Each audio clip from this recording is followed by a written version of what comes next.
Okay, so last time we met, Okay, I'll post in the group. okay, okay, start. Last time we met, we looked at the count if and the count ifs and count and some ifs. Before that, we looked at the count if and some if. I did actually mention last time we met that as long as you see an S on all these logical functions, just know that there are multiple criteria or they require multiple criteria.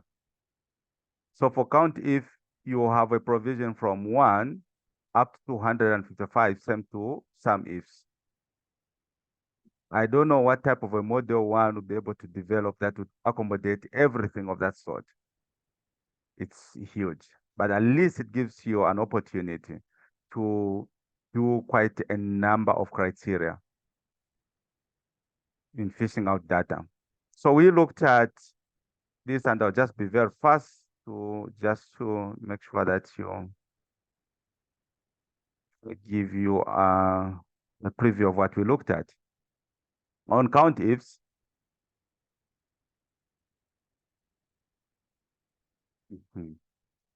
so here we are actually looking at this is count ifs or count ifs. Yeah.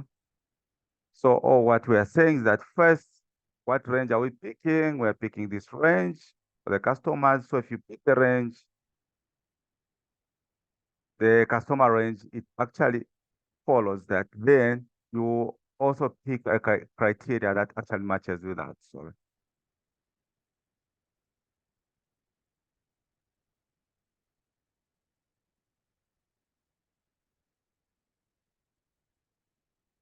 Sorry. So you have to pick the criteria that actually matches with that. Then you go to criteria range number 2. You are picking the products as a range. You lock.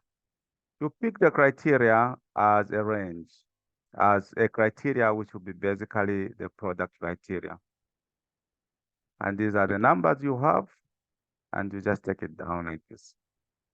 So if you go to some ifs, again, some ifs will give you multiple criteria and multiple ranges. So you type in as some ifs what we have on some ifs.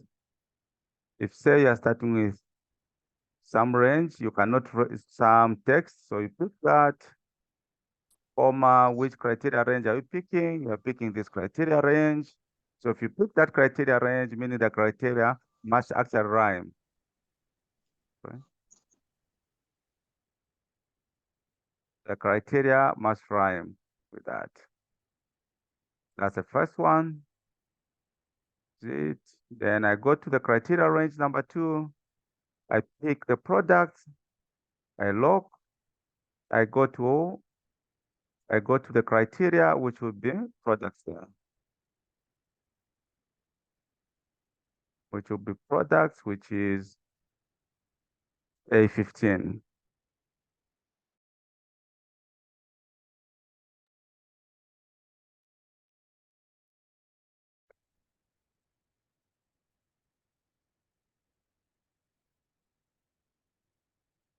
Or internet issues.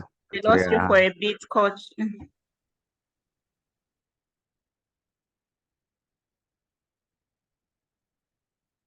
I didn't hear what you're saying. I'm saying we lost you for a bit. You went offline. I don't know if you were presenting It was internet. in that It was internet. Okay. Okay, so I'm just taking you through what we looked at some few days, I think it was the other week, quickly so that you get updated of what was on the menu.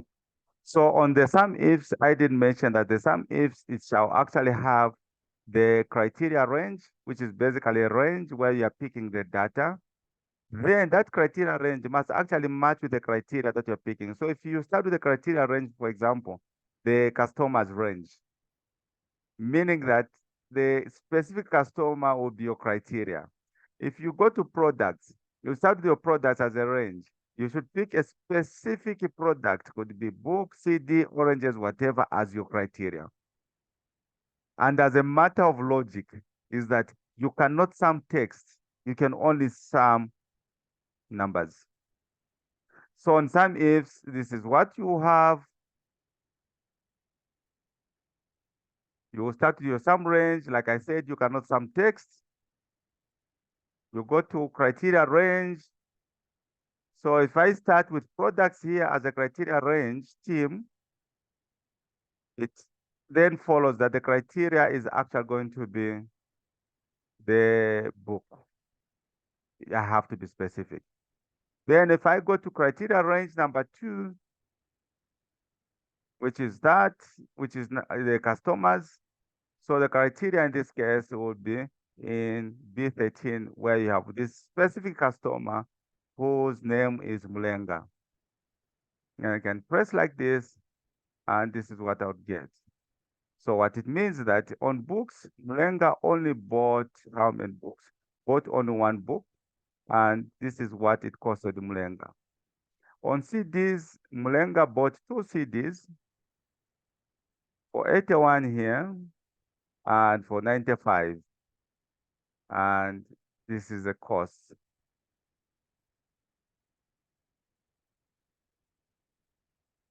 So that was basically on aggregations, but we'll not stop there. We also need to look at averages. I've always told my learners that if there's any miracle concept, is an average concept. It's one of the best amazing, should I say the most amazing theory in the world of money. I have a daughter who was actually at an Islam school. What was there, they were not, the report forms would not show the position she actually got. Whether it's number 1, number 2, because obviously it was actually for me, I support this issue of not showing no in position number 1, position number 2.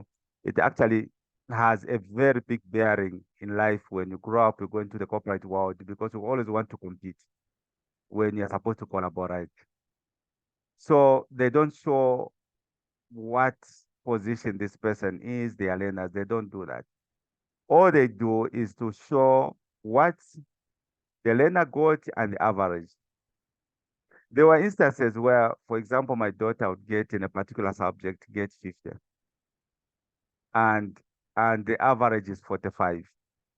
Then in this other subject, she gets 90, and the average is 92. So I would actually tell her to pull up her tokens or her performance in where she actually got a 90 when the average was 92. Ideally, it means that she was actually beaten by almost everyone. She did not perform well because class average was 92. At least she should have actually gone to 93 or even 92. But being at 90, meaning that she was actually a worst performer, one of the worst performers in her class. Where she got a 50 and the class average would be 45, I would congratulate her and say, well done, keep on doing the best. So she used to get so confused, but it was a principle of averages. So even when you're analyzing you guys as analysts, Elise and team as analysts, you need to pay attention to averages. You need to actually include averages in your analysis. Then it actually shows how you are performing in this particular period. So if we are looking at performance for Q2, we'll not just say, okay, the budget was 50 and you got 45, or the revenue was 45, you did not perform well. No, what was the average? Because the average, then it does show me, as a person that analyzes these numbers, it does show me a lot of things. One, was the budget wrongly done? Secondly, were they so overambitious? What has been the average for the last 4 or 5 years? So there are all these other things that you need to look at. So never ignore averages. So we then go to the logicals and averages. So we'll start with the average, just on averages, what is the average sale in this particular shop, regardless of whether you are dealing with a book, you are dealing with whatever, what is the average sale? So the average sale to be equals, we'll just pick the average as is and do this, log, so it does not matter. We'll take these numbers. So we know for sure that the average is 55. But then, if we want now to check the average for each book, this is what we'll do. We'll say equals average if, Control A, you open that. What is the range? Do not pick this. The range in this case, what are we looking at? We are looking at the products. So you lock. What is the criteria? It has to mimic the range. In that range, in that syntax argument, we are actually looking at products, and that's what we have picked as a range. Then it follows that the criteria shall actually be any of the items that we have picked within that range. In this case, book. We are not going to lock it because we want, as we move the formula, it actually moves to CD until it goes to DVD. The average range, like I said, you cannot average text. So we'll pick the values this side and we'll lock. You know how to lock. You have been taught on how to lock. So we have the average.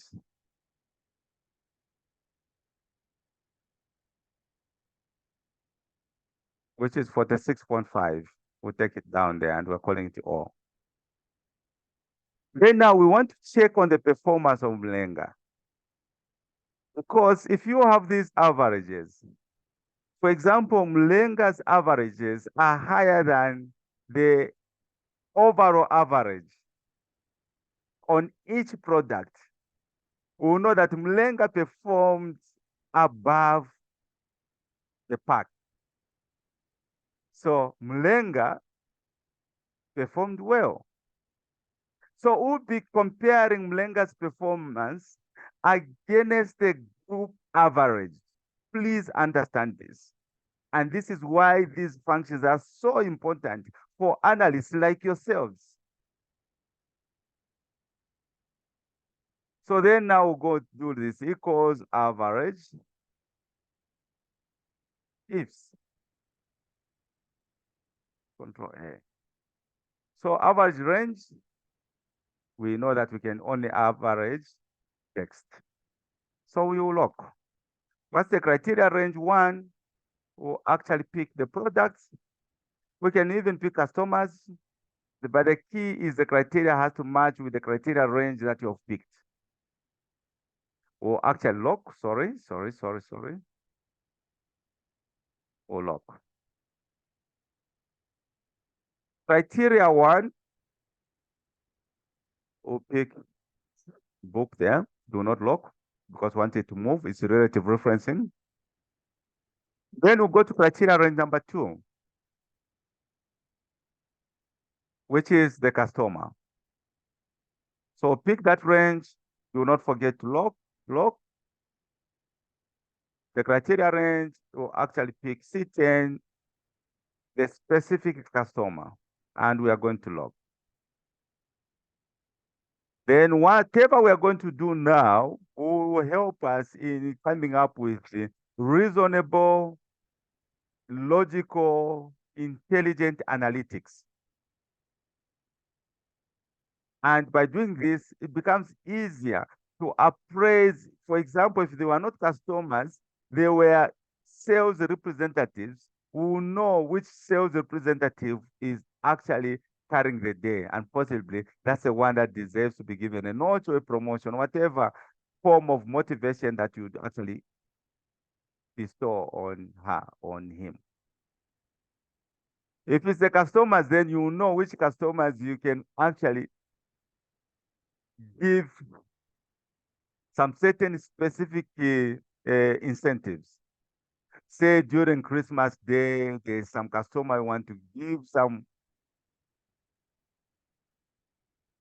products of some kind for free.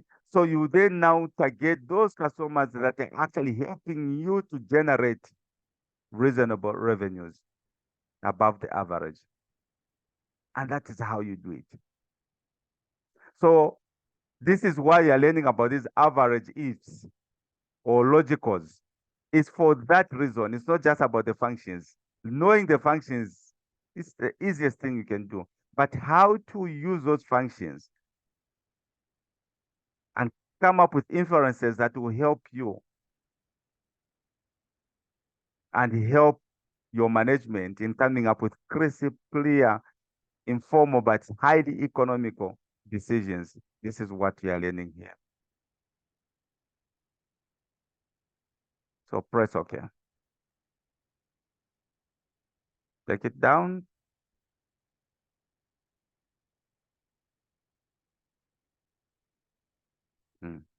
So here, guys, you will learn when you have these divs. All it basically shows you, if you check Mulenga, that basically means that Mulenga never bought any of the DVDs. But you cannot leave such an ugly thing in your analysis. You then now need to nest it with a function that is going to hide such acceptable errors.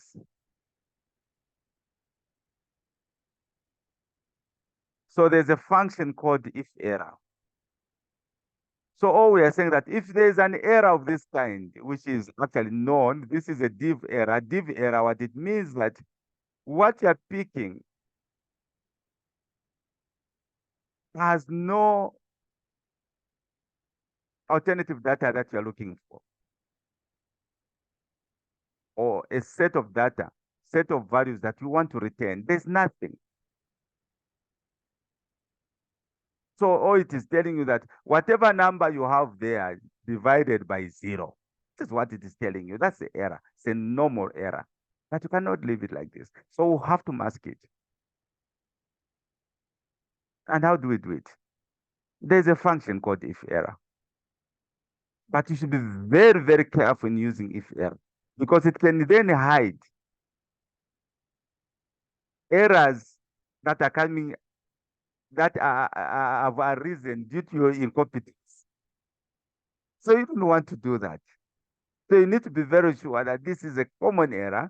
This is an error that is coming in because under Mulenga doesn't have DVDs. If Mulenga had DVDs, would actually see a number there. So genuinely, Mulenga did not buy any DVDs, and this is why it's giving you div over 0. Because what it is doing, if you are to interpret this thing, it is picking all the numbers, whatever numbers you have. If there were values, beside prices, divided by the count, because it's counting. So what it has done is that it has counted, it has found that there's 0 there and there's 0 there. It has given you this div. This is what it has done. So as a numerator, it found that you did not buy anything. As a denominator, there was no count because there was nothing that was bought, and gives you this div. And you need to understand these divs. If there's a ref error, what does it mean? If there's this div, what does it mean? If there's a number error, what does it mean? When you find a num error, obviously you should actually know that in this workbook or model, whatever it is called, this spreadsheet, there was a time that whoever developed it had actually named a range or cells. And that name range is no longer there. So it gives you a num error. A ref error, it just basically means that it has a wrong reference. Maybe in that reference, you must have actually copied, and mostly what happens is that you have actually cut instead of you just pad like this and you bring it to the other side, it is still picking in there, meaning that it is picking in a wrong reference. Then it will show ref error. Then you have this error. So how do you cure this error? How you cure this error? You just say, if error, for example, if there's such an error, we'll call it memory.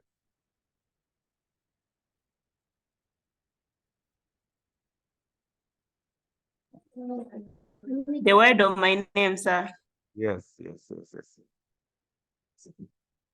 So call it memory. So all you're actually saying, wherever there's such an error, please call it memory. And anything that you hard code, you need to put inverted commas unless it is a value. If it is a value, put a value.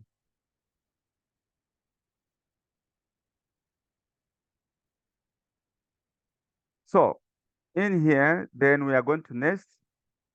We say equals, we'll nest if error, type if error. It's in blue. As long as it's in blue there and that's what you want to pick, press the tab key.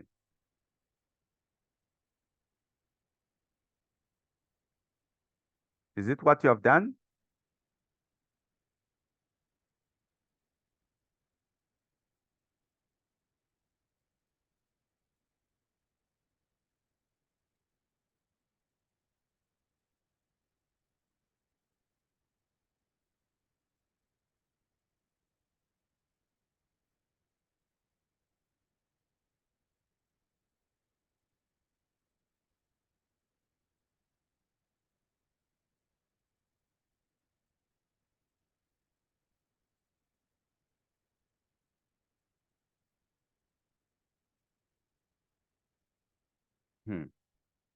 So after the if error, just after this, I told you when the bracket is in red, it means that your BODMAS or whatever, it is not yet complete. So meaning there's something that you need to put there, another whatever for it to turn into black. So I'll type comma and type 0 there. It's hard coded, but it's a value, so I don't need to put inverted commas. But if it was just text, I would put inverted commas.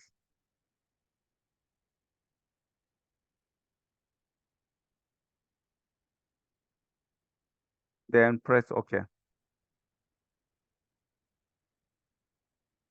So you can take it down like this.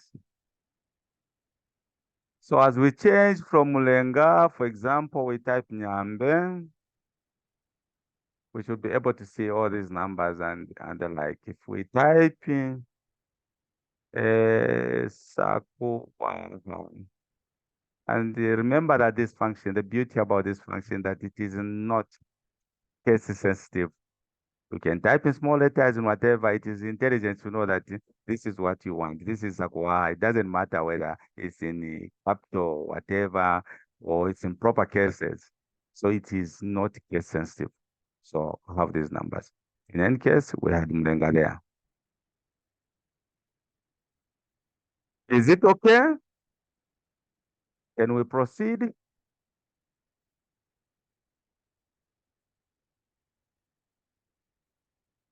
Whenever yes.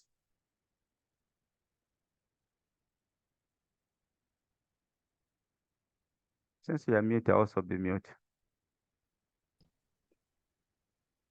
We can proceed, Coach. Thank you so much. So in this case now, if I'm analyzing Mlenga for argument's sake, I now have all the information I needed. Of the average Mlenga here, I also have the sales. Your network is extremely bad.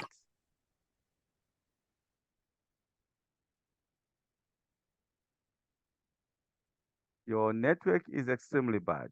Whoever was trying to contribute, our network is extremely bad. You cannot hear anything. So if I want now to analyze, all I need to do here is to actually include the cells from Mlenga. So if I include the cells from Mlenga here, I can actually do some if I wanted. Sorry. some ifs, so that I'm able to see all these numbers in 3D. And then I have information that I can then now use for my analytics.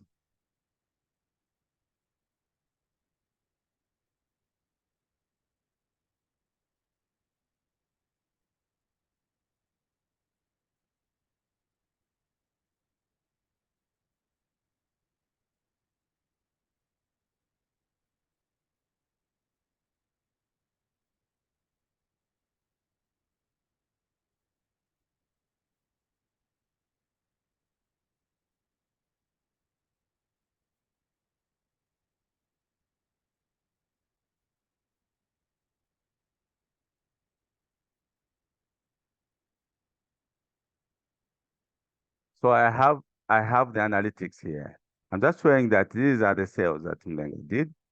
Obviously 176. So these are the sales. But my area of interest is to check on the performance. Right? So if I check on this performance, Mlenga as a customer has actually been contributing more revenues than the average customers. On average, from all the customers on that particular product was 46.75 compared to what Mlenga contributed. Mlenga contributed, what is the percentage? I'll do like this, guys. Do that, -1, put that. So Mlenga, imagine, contributed 41% above the average in terms of the revenues. So Mlenga on this particular product was our star, one of our star customers, was contributed 41% above the average customers. CDs, Mlenga did not contribute anything. And because here, oh, sorry, Mlenga contributed this basically on the averages. So you're able to see that Mlenga was actually part of the average. So Mlenga did not outperform or underperform. So if you check the actual average, the average for all the customers, compared to Mlenga, it is the same. So there's nothing we can say about Mlenga. Did not outperform anyone, did not also underperform. Mlenga never bought NDVDs. So what decisional points should we recommend to management for them to actually check, increase the revenues in that area? So it becomes targeted strategy. So we know that Mlenga possibly doesn't like DVDs. How can we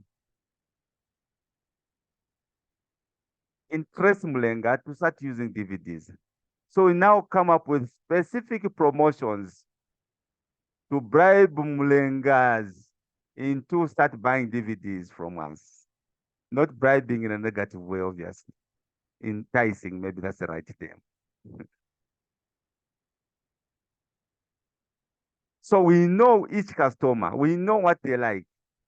Is there a possibility that we can actually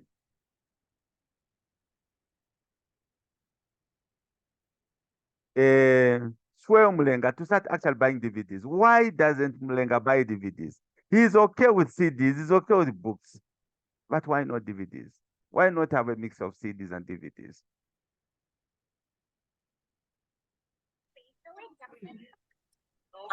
Coach, I've noticed from the raw data that we have, I don't know if each product is priced on the price. I don't know if this price reflects the product or the price. No, but no, looking at the differences, differences, they are different. I think Yeah.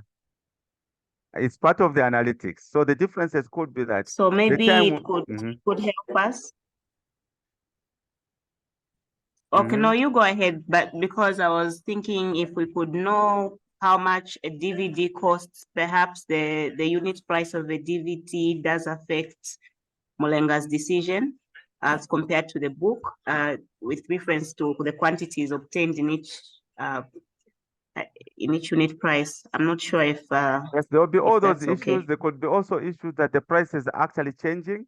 Maybe they are dictated by the hard currency, which could be the dollar or any other convertible currency. So there could be a number of things, and that's a work of you as an analyst, because the ordinary mind of an analyst is that the prices here for the DVDs has to be the same. If it's 31, it's 31, not 41 there. But all we're actually saying that there's a possibility, especially if you're in a country where you do not produce these things, it is going to be dictated by a number of variables.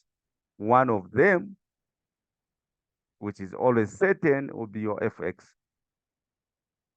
But possibly you have already trended. In the last 6 months, Mulenga has never bought a DVD. Possibly it's not in his lane. He doesn't believe in DVDs. This is where now you can go on to profile your customers also using Edge. If you go by the airports, most of these international airports, for example, even at Oliver Tambo, you want to actually log into their internet.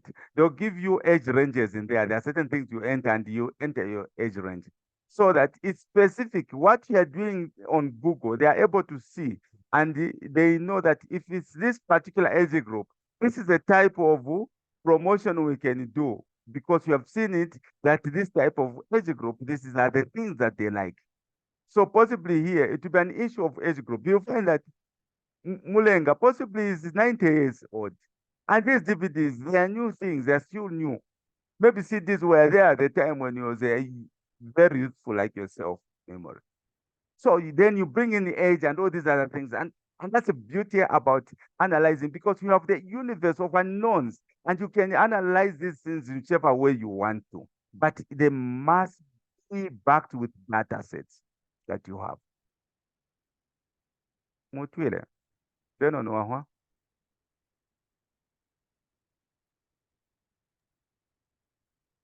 Ndawako Sure.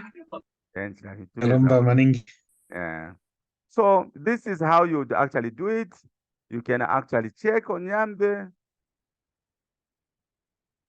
So you see, Nyambe, possibly Nyambe likes DVDs, not CDs. And possibly you cannot buy both DVD and CDs. That would be logical. You have to choose one among the two. And possibly this is where the logic is coming from.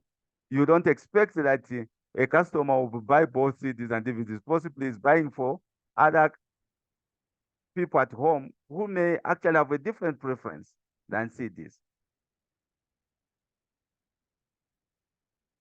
So there are all these other things that you have to actually look at. Thank you so much. Then now we go to the Vlookup. I was also, oh, okay. Sure. Now, I was also thinking that maybe the store doesn't have DVD players and Nyambe has a DVD player at home. That's why perhaps Mlenga chose to purchase the DVD just as another factor. Maybe they can Yeah. also So you have look to at look at all these selling things. DVD players in case the store doesn't. Yeah. So there are a number of things, and that's the mind of an analyst, especially a financial analyst, is so beautiful because you can look at particular data sets, come up with an inference, do your data set, do your analysis, find the gaps in those, and those gaps, they'll help you in terms of behavior. Or Nyambe is just a young guy who believes that DVDs are superior than CDs. And the other man, Mulenga, was an old man, 90s, about to leave this planet. And his interest is just in the CDs and not DVDs. So there are all these other things. So we then move now from these aggregations, then we go to VLOOKUP. VLOOKUP, I know now we have a very nice lookup that came in, I think on should be August, around August, should be 2020 or somewhere there. I've forgotten the actual time. But ideally, VLOOKUP is dying. It's actually in the module as we speak. It's going to be replaced, or it has been replaced by XLOOKUP. But it will take long for VLOOKUP to fully die. So this is why you're learning about VLOOKUP. XLOOKUP, I'll need to come up with a new session on XLOOKUP, because I know some of you do not have it on your laptops. But XLOOKUP then does more amazing things than what VLOOKUP would do. It has actually looked at all the disadvantages, the weaknesses of VLOOKUP, and built them as strengths. But for now, we look at VLOOKUP. VLOOKUP ideally is a vertical lookup. We are actually looking at data vertically and fishing it out in a more vertical way. It has about 4 syntax arguments. One, it has the lookup value. This is your key primary field. For example, in some organizations where you have so many people, you cannot use the employee name as a primary field, because you find the Mlenga bandas are many. So you need to find the primary key field, which is unique, like just a DNA type of attribute. And that could be your NRC, because your NRC in a reasonable society, an NRC should only, the NRC number should only belong to a specific customer, to a specific employee. Sorry, I was distracted, or someone was trying to call. So that is what you actually need to do. Staff number. Staff number is also believed that it is a unique number. It is a DNA. It has attributes of a DNA. So it will have a lookup value. It will have a lookup range, which has or should have a lookup value in there, because that is what you're looking up. That would be the second syntax argument. The third syntax argument would be, what data do you want to return? What data do you want to fish out from this range you have picked? So you say, we want to pick the data, I want to get it from column 1, column 2, or column 3. The fourth and last argument, which is not mandatory, and I'll explain why it shouldn't be mandatory, and how you should be able to know that this syntax argument, certain lines are not mandatory, but if you leave them, obviously the meaning changes, and what you are going to get from that data set definitely is going to be different. So the last one is it an exact match? Or you just want anything that is close? So 0 or false represents an exact match. If I'm looking for Kapepe, for example, if I find caps, I'm not going to pick it. I'll need to pick Kapepe. It has to be exact.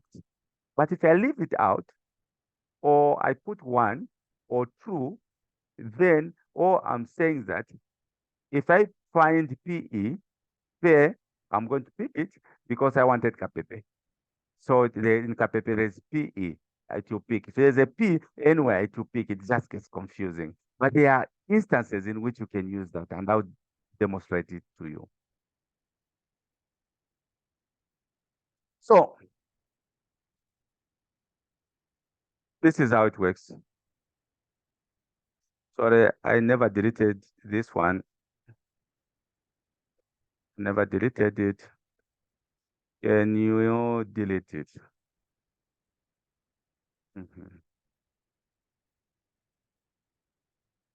Or you can leave it Control Z, we can do it in here in a better way. So don't get confused about those name ranges. So we'll type equals VL, just VL. Then press tab and Control A. So these are the syntax arguments, guys, that are there. You have the lookup value. Which lookup value are we actually looking at in here?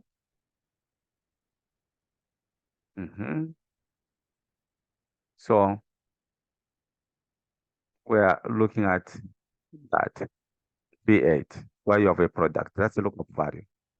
So we want to check what is the price for oranges. The table array, guys, is basically the range that you want to pick.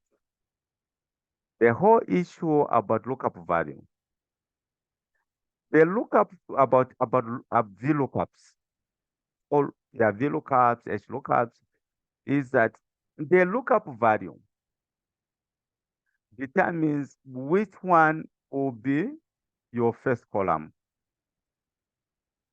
For example, here the lookup value shows oranges. I cannot start from here and go like this. The first column within the table array I'm picking, it should actually mirror what is the lookup value. So we are looking for fruits.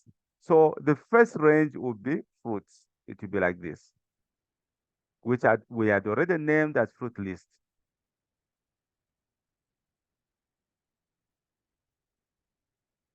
Then the column index. Which column are we going to pick the data to return the data? Which index of the column are we going to pick the data? So if you are starting from here, what we want to pick is price. So to be column 2, that will be the index. So type 2. Do we want an exact match? Yes, we want an exact match. So if it's an exact match, guys, you can type false if you want, or you can type 0. I normally just put a 0. It's still the same thing, it's false. If I type 1, it's true, I don't want an exact match, but I want an exact match. This is why I'm typing 0. If you check on this one to know that this line here is mandatory, if I leave it out, it assumes that it's true, it assumes that it's going to pick anything that is close. But I want an exact match. How do you get to know when you open a function argument box that this is optional, that is mandatory? It is what you see this side, guys. Anything that is in bold, anything that is in bold, it is mandatory. That which is not in bold, it is not mandatory, but you need to have the intelligence, to have the education to know that if you leave it out, what are you going to get? What are the repercussions? So when you open all these syntax arguments, whatever function you find in Excel, as long as it is not in bold, it actually tells you have free whatever. You can leave it out. But if you leave it out, this is what's going to happen. So you need to have the education to know that. Press OK.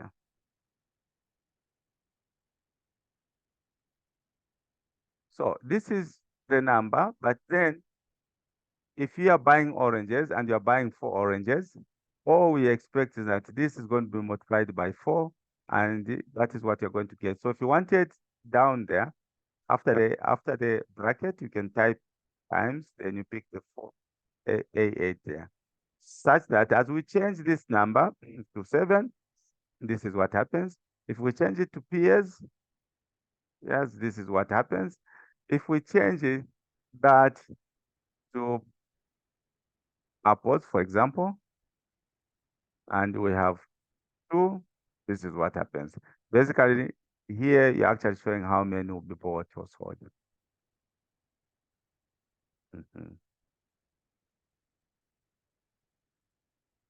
Okay. Looking for something. Mhm.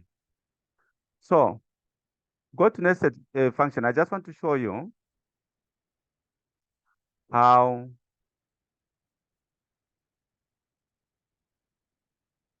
just go to nested here. I just want to show you something. Mhm. Here on nested, guys, if you remember, I know you have it correctly done there as you removed it. Here, all I was doing on if, you have that. I just want to show you. Then I'm going to use an alternative function, which is the VLOOKUP. Just watch. All we're actually saying is that if this here is, if this one there, sorry, this one here is less or equal to this one there. If it is true, give us that. You already did this, so I'll be very fast. If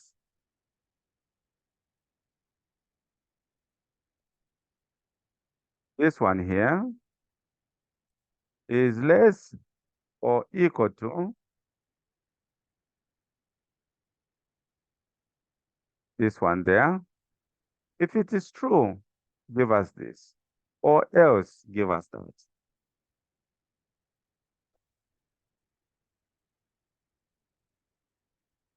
Such that if I take it to 5, I get a 15 as a price. If I take it to 410, I get a 12 as a price. Using VLOOKUP, guys, this is using if function. Using VLOOKUP, let me pick this first. We can do it together. Using VLOOKUP.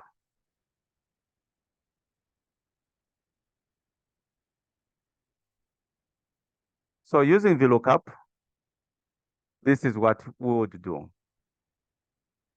Just go there, down. So instead, maybe if we wanted, this one will say equals so that we actually pick it from here and we'll be able to see the numbers changing. So for VLOOKUP, guys, without putting that 0, I'll do like this, Control N. What's the lookup value? The lookup value is this. What do I want to pick? The table array.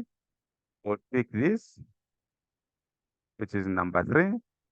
You can lock it if you want to, but since we are not making any movements, we are not going to lock. Column index, I would pick 3, and I'm not going to put a 0 there. If I wanted, I can put a 1, because I know this is not mandatory. This is what I would do using VLOOKUP. So the numbers as they change here, check, they'll be the same. If I change to 4, it will be 15, even there. So this should be 0, guys. Change it to a 0 because there was no number there, so it was getting confused. Change it to 0. So if I change this, for example, 5, the number remains as is. If I change it to 7, it will go to 12.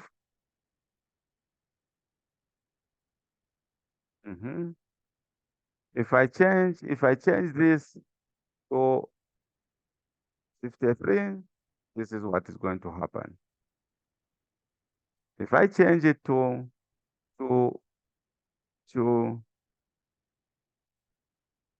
20, this is what it happened. Here, yeah.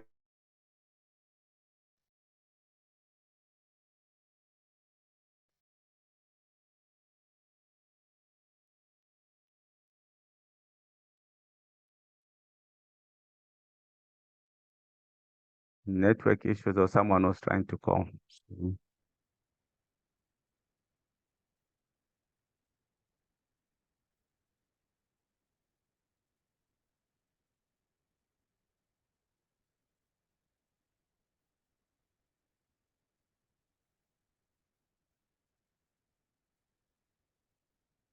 Okay.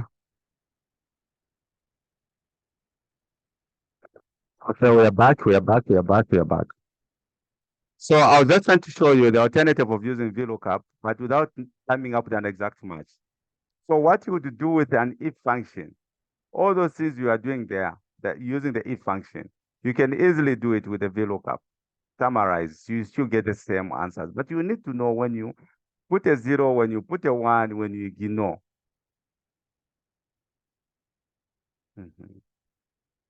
Okay, that's very good.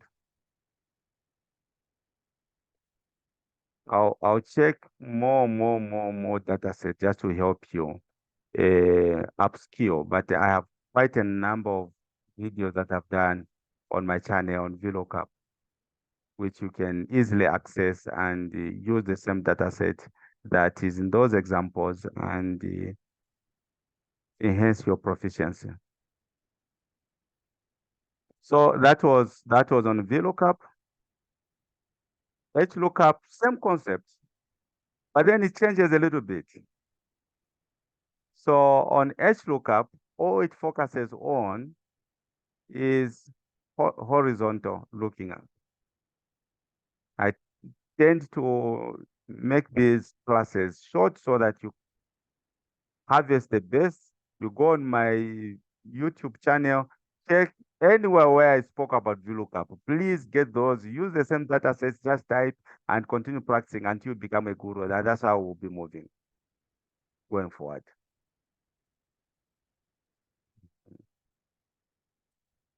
So on Coach, this is one, the HLOOKUP also being replaced? Is XLOOKUP yes, the holistic, or XLOOKUP it's does just all the VLOOKUP? things. XLOOKUP does all the things that HLOOKUP and VLOOKUP could not do or could do as an HLOOKUP or as an VLOOKUP.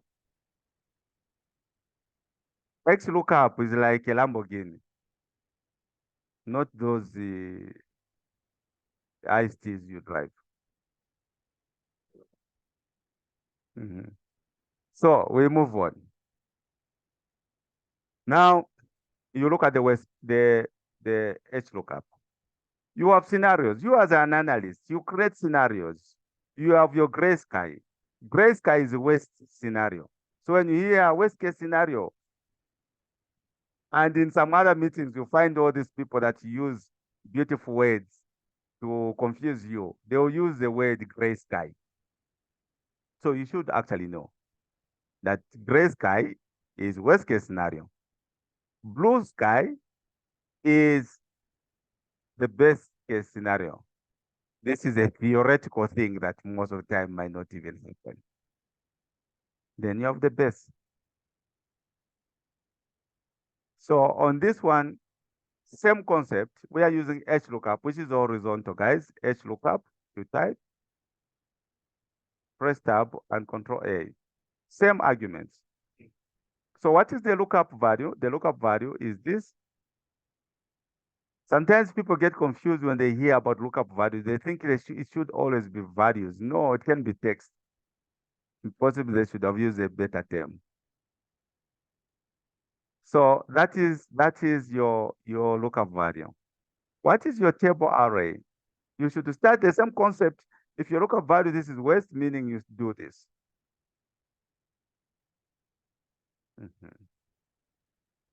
Okay, very good. Row index number. Here now, what you want is what is the average number of cards sold per day. It's actually basically number 2. So we'll type 2 there and the range lookup type 0. But we'll make it dynamic later on, guys. We'll make it dynamic. We'll make it dynamic. Okay. And press 0. Sorry. Press OK. So as you change your cases here to base, you'll be able to see there. If you actually change to base, you'll be able to see that. But everything is more hard-coded. There's a lot of weightlifting.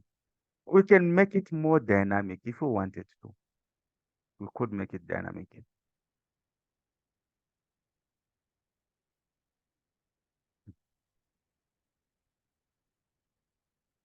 How do we make it dynamic?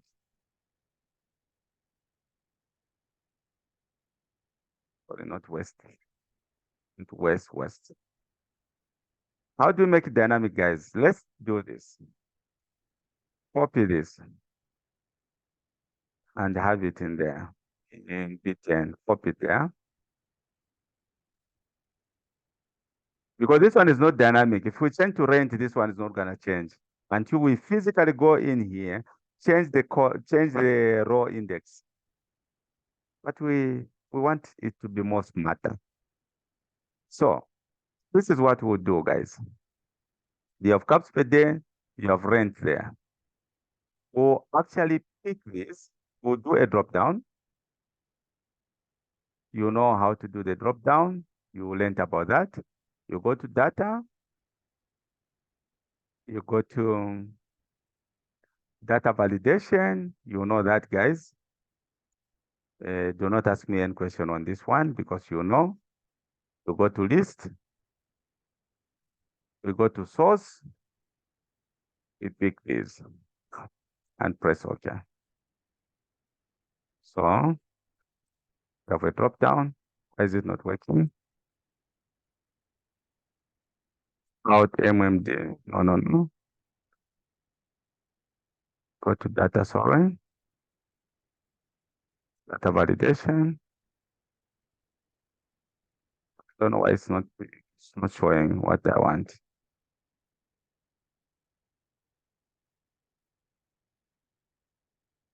Why is it not showing? There's something wrong.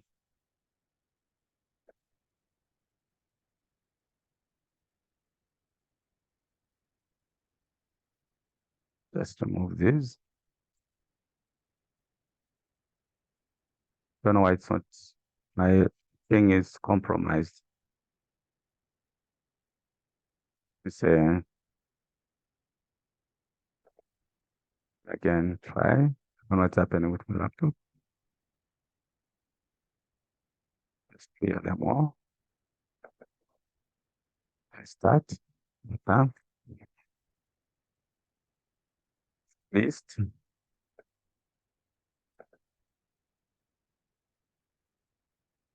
Let's do that. You must have a drop down. Give a drop down. Whoever's done that. My spreadsheet is getting compromised. I suppose so. I was supposed to see the drop down. I'm not able to see the drop down. Let me just pick this first and put it here. So, for example, you have rent there. We want to do the Lookup, but we want to make it more dynamic.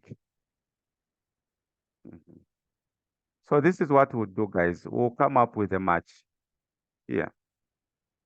So say equals match.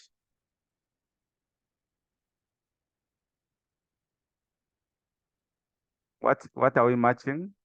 We are matching rent here. The lookup. We are matching this. That's it. Match type 0. Then we type +1 there. So if I have this number, I can now use my HLOOKUP. Maybe just watch. I can do equals HLOOKUP. What is the lookup value? It's in A1. What is the table array? I'm picking this whole table array here. What is the row index number? I'll have this there. Then I can press OK. Range lookup, sorry, which is 0. Then I can pick that. So each time I change here to cups per day, this is why I wanted to do a drop down, which has, I don't know what is happening with my laptop. If I change this to cups per day, I'll be able to see the numbers. Not there, sorry. Here, if I change this, you'll be able to see. I don't need, this now becomes dynamic. Why? Because I have this number here, which is an index. I've matched it.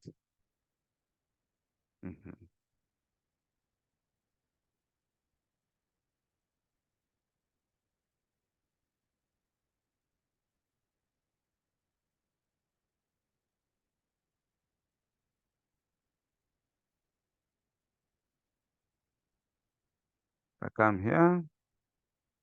I don't know why I'm not getting the drop downs that I want.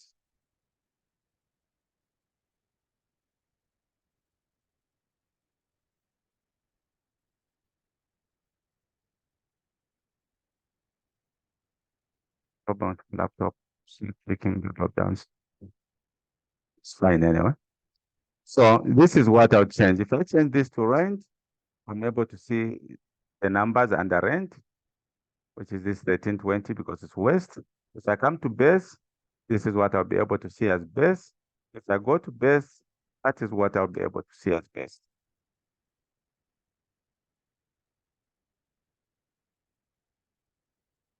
We have done exactly 1 hour. We will not meet Monday. Monday is usually a difficult day. We'll meet on Tuesday, but make sure that you go on my YouTube channel. Don't go to any other channel. Go to my YouTube channel. Harvest all what has been done by me, posted there on AverageIF, some ifs, Hlookups and Vlookups in different scenarios. I'll be able to post this in the next, possibly in the next 1 hour or under 1 hour. Thank you so much. Before we close, I'll need to hear from you guys. As usual, it's our tradition to check out. So before you check out, you tell us your experience in that particular hotel or lodge where you were. So Guerra.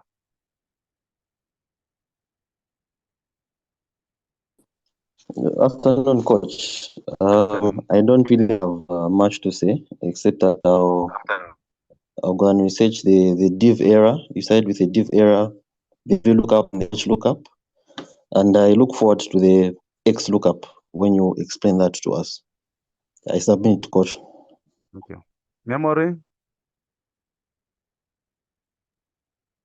Thank you so much, coach, for today's lesson. And thank God everything went smoothly. We didn't have interruptions with internet. My key takeaways was obviously as well the errors that we learned about, because I've been encountering those, especially when I'm moving data from one workbook to another. So this highlights more on why some of these errors do come up, especially on the reference error and the div errors. And then more highlight on the VLOOKUP and the HLOOKUP. It was well explained. And I did take away that the VLOOKUP gets data from the columns, and the HLOOKUP is from the horizontal columns. So it's a key takeaway, and I will obviously look up the lessons when you post just to get more practice. And we'll look forward to the XLOOKUP, which will be introduced soon. Thank you. Thank you. Thank you. Venon?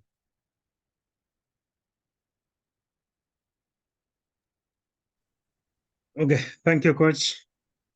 From my end, when you're late, it's like you miss a lot. The beginning is important.